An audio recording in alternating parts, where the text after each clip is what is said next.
Bwana, wete tango nanga elongani, bokoka Bwana. Pona yo mondimi, nakobikisa yo ndenge nini, wete osilaki kobebisa elembo na yo. Pona yo mondimi, nakobikisa yo ndenge nini,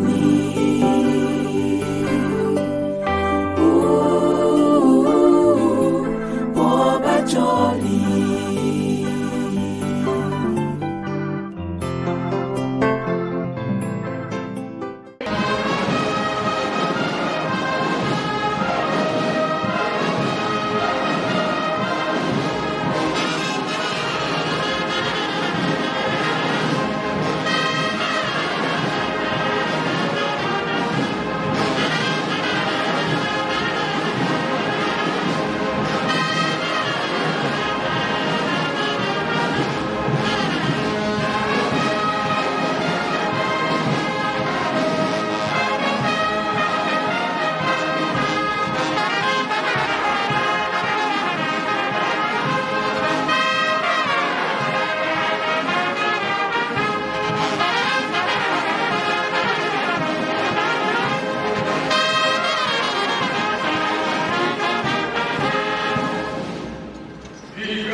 Tusamba. Ensamu za mfumo wetu Yesu Kristo, yezola kwa nzambi wa siditu, yeuntuadu wa mwanda velela, bika wa kalanga yetu tuka kwa yelevu, se mwanda velela. Amen. Na kombo tata mwana pe tata molimo santo, tolanda ki matei na biso. Tata pasteur mutatei biso, abandilaki na banzembe bayuda, ake na mibeko, mikanda na ye asuka toyoki tobomba tosali na po mokolo wana tobika. Kolo Yesu ayaki kati na biso, Papa Kimbangu ayaki kati na biso, ba papa balakisi biso nzela ya solo. Oyo ezali ke biso totosa tosalela po tobika. Kolala kolamuka mikolo mpe eza kokende. Programe ya Tata Nzambe ezali mpona kosalisa biso, mpona mpe kobikisa biso. Ye soki apesi likambo eza lokola biso bato mokili te, opesi moto likambo to opesi eloko ozongeli yango. Nzambe soki apesi likambo apesi eloko libela, me biso bato toza kososola te, toza koloba ngo tango tozali tango na biso ya bana Nzambe. Makambo tozomona lelo ezalaka mpe na tango ya Kolo Yesu. Kolo Yesu azalaki na bayekoli na ye 72, mais batikalaki 11, normalement 12. Juda tango abebisaka ye nde batikalaki na 11 kino baye koboma Kolo Yesu. Totali papa wa Kimbangu bazalaka ebele oyo bakangamaka. Bango nyonso bazalaki na Noa, mais partout bazalaki ya kokangama. Oyo ye amemaki na Noa, bamosusu bakomaki bakommerçant, bamosusu bakoti na mangomba mosusu. Soki mpe totali na ntango papa ndenge moko, mingi basambelaka lisusu te, mingi bakota na banzela mosusu. Me yo ndenge ozali otelemili wana, yebaka ete komisa likambo na yo na suka. Tala papa Kulutu, papa Kisolokele, 7 ans na ye, esika papa Kimbangu azali ya kozanga te. Oyo esalamaka na nkamba na 6 juin, bato bakimi. Papa Kulutu ntango bake kobomba bango na tadi kuna na mpango, ntango papa Kimbangu azongi na ye atiki mama moyo na bapapa, ye mpe alandi. Papa Kimbangu ato yo esika nyonso na kokende yo ozali mpona likambo toza nango ya lobi na kozala esika oyo ozali nyonso bakosala yo nga nazala wana. Me mwana moke ya 7 ans esika papa Kimbangu bakobomela ye mpe azala. Réponse apesaki na papa Kimbangu yango wana, do atikaki ye te bisika nyonso na bilembo oyo ezali ke bilembo minene tata Kimbangu asalaki na mabele na biso azali témoin azalaki kozanga te sika nyonso azali ye azali kino baye kokangama ye akei Papa Mfuma Mbanza 5 ans me ayebaki makambo mingi bilembo pe Papa Mfuma Longo 3 ans bilembo nyonso ayebaki yango makambo nyonso ayebaki na ndenge bayaki kozwa mama mwilo na bapapa baki ava tre kende fo amona mama na bana bango nyonso bazalaki ntango asolo na bana na ye nde tre ezwaki nzela ekendaki elelo makambo nyonso wana eza na programme mingi tomoni yango me mingi na tomoni yango te me bilembo ezali oyo ezali ke tosali nano yango te tomoni nano yango te soki nga nayebaki ndambo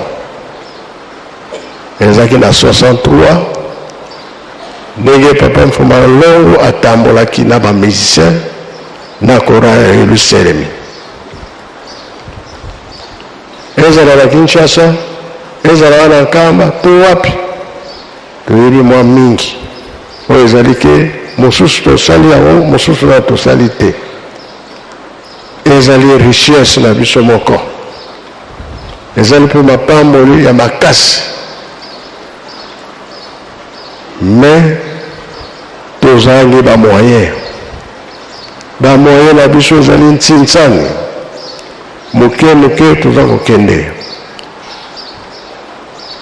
mise yango wana tosilisi me mosusu eza kozala biso tokosala entre temps toza na periode ke mokili eningani eza koluka nde bato makasi me badérangeur mpe bazali ndenge nalobaka mikolo eleki natunaki motuna eske na lingomba mpe batobi bazali tolobi bazali sala balati bazali bangesoni bazali oyo bazokanga banzela mosala ekende te maloba mabe bakonseye mabe makambo ya ndenge na ndenge soki olandi bato wana ndenge nini tokokoma na esika oyo etikali me biso topesi volonté tokangamaka na likambo wana makambo mingi eza kozala biso eza ya malamu tomipesa tosilisa yango kosepela ezala kati na biso oyo ya moke nzambe apesi biso yango wana tosilisi na kombo ya tata mwana mpe tata na Molimo Santu amen bika takubika moko tatonda lusia musu totambuli kwa tata nzambi munkumba se mwana tata mwanda velela munkumba se ye mwana ye tata mwanda velela